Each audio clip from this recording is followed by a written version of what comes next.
হযরত উসমান রাদিয়াল্লাহু তাআলা আনহু মদিনায় যাওয়ার পর মুসলমানদের খাবারের মিষ্ট কোনো পানি ছিল না, বীর রোমা ছাড়া। ইহুদি বেশি দাম নিয়ে নিয়ে পানি মুসলমানদের কাছে বিক্রি করে। মুসলমানরা এসে অভিযোগ করে, ইয়া রাসূলুল্লাহ, আমাদের জন্য পানি ক্রয় করে খাওয়াটা কষ্টকর হয়ে যাচ্ছে, আপনি একটু ব্যবস্থা করুন।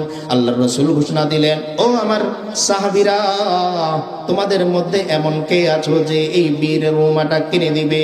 তো হযরত উসমানের কাছে যখন সংবাদ যায়, উসমান ওই ইহুদির কাছে সংবাদ পাঠায়, ও ইহুদি ভাই, বলো তোমার এই কূপটা বিক্রি করবে কিনা?